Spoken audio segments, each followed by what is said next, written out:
Hi ladies and gentlemen, and welcome to ITSnippets. Today I'm going to unbox one of Mikrotik's router board Cloud Switch series switches. And if I just flip this over, it is the CRS326-24G-2S plus RM.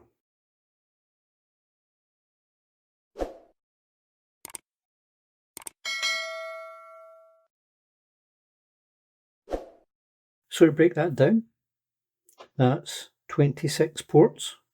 24 of those ports, the 24G, are 24 gigabit ports.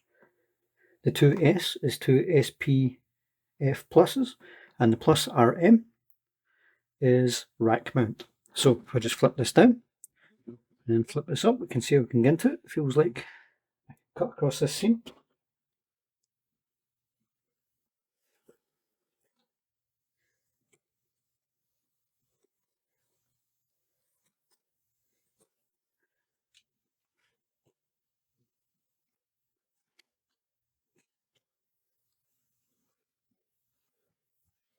So hopefully this should now just flip up.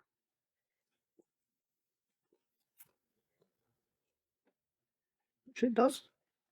Lay that flat and lift. Okay, let's just move this. Oh, managed to tear it. Here's the box. It's so stiff. Let's move that out of the way. So we have our power adapter by the looks of it. We'll get more into that in a minute. We have what looks like little feet, some screws, and these are metal, so that will be the rack ears for mounting it to the rack.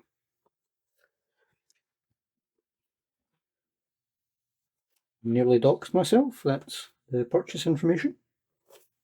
Interesting that was inside the box. A Mikrotik manual. If you don't know, Mikrotik tend to do very high-end switches and routers, etc. But they tend not to be high-end prices. So for example, this has two 10 gigabit SPF plus ports and was £220. There's no power over Ethernet though, so it's not like super top end. So let's take the switch out and have a look. So this actually feels metal. Let's just move this out of the way.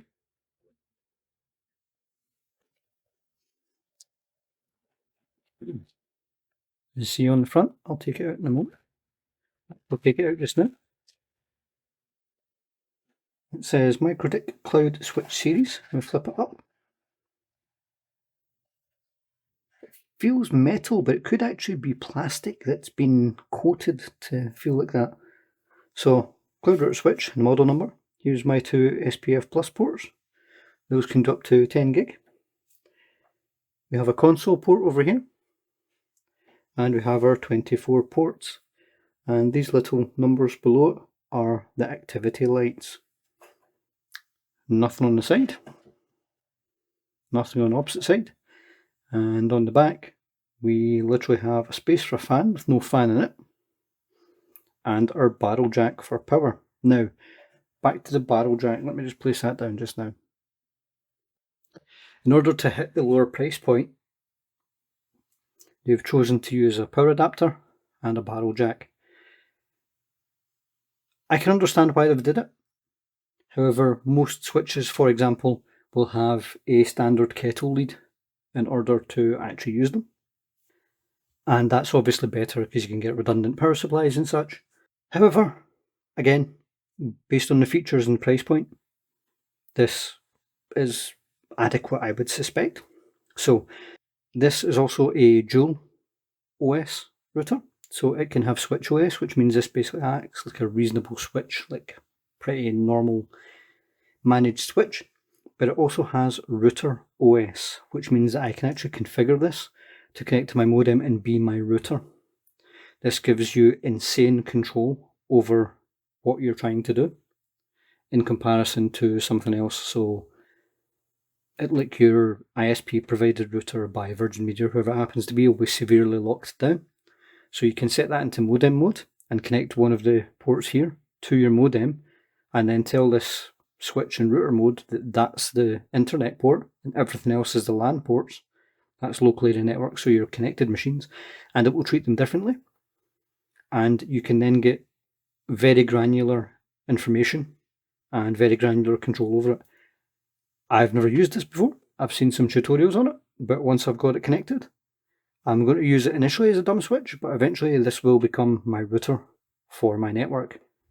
So with that in mind, let's try and get the rack ears on and get it fitted.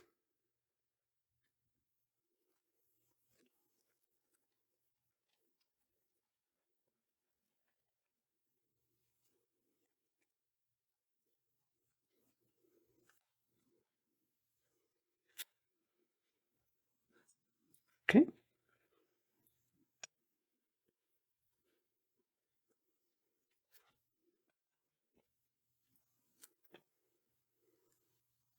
So it looks like there's 8 screws, and that would be 4 for each of the rack ears, and then the standard mounting holes on the front.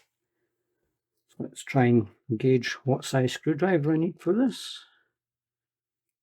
A tiny one by the looks of it. And let me go get a screwdriver. Okay, I'm back with a small screwdriver. Hopefully that'll be small enough, so let's take the screws out. If I can get into the little bag.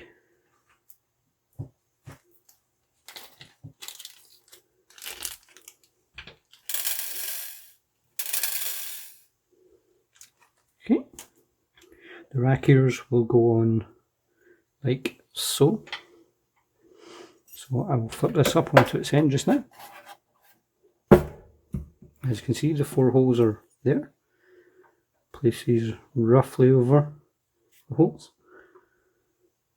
Take one of our screws, and hopefully I can get this in on camera.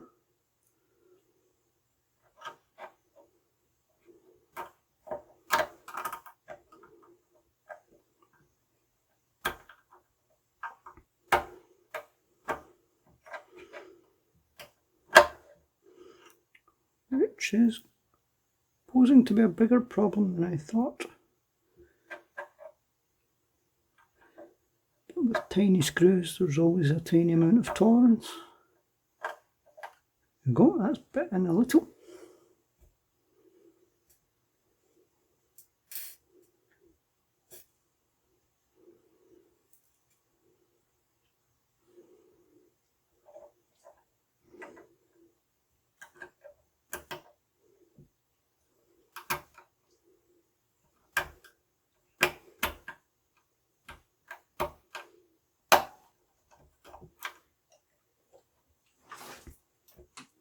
Now I'm just putting these in enough to bite just now, and then I will tighten them up once all 4 are in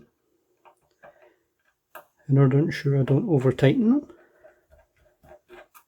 I will tighten them crossing over, so top left, bottom right, top right, bottom left.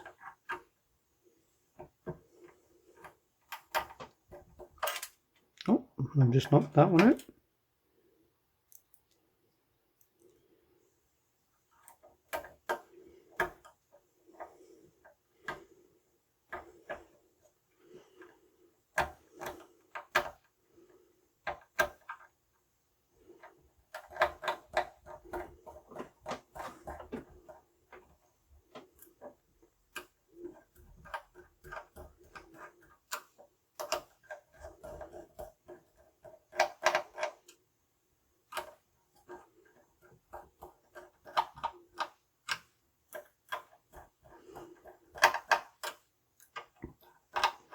Okay, I will tighten them up with another screwdriver in a moment, but I will have to repeat the process with the other side. It's going to be slightly more difficult because I can't easily tip the router up onto that side. Can I even fit it in camera? I can just fit it in cam.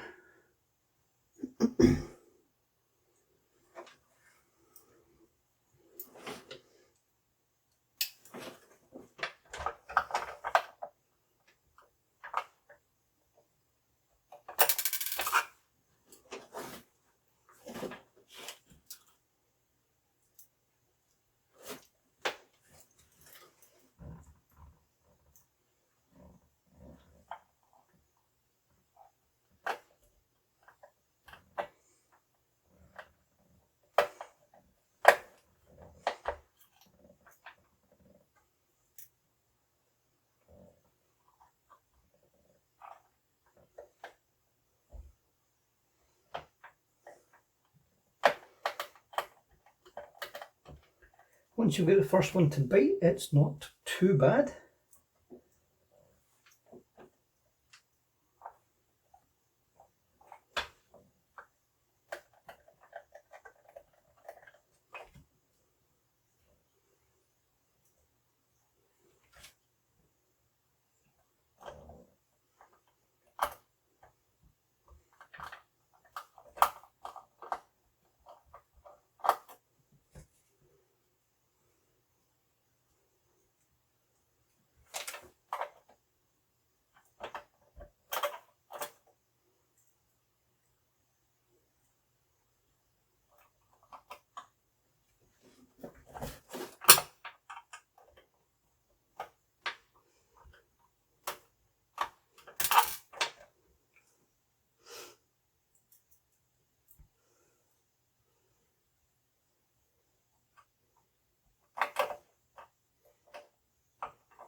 Okay, that one's not wanting to go in, so for the time being, I'll try tightening these ones up and see if that helps line the other back correctly.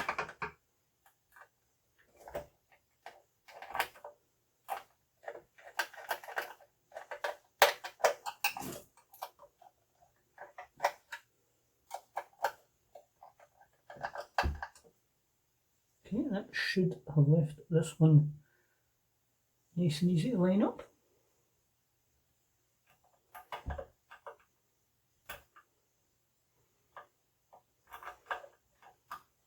Apparently not.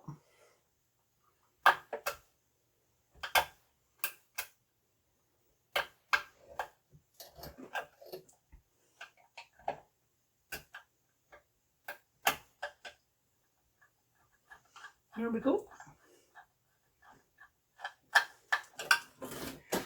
Okay, that is our rack ears mounted.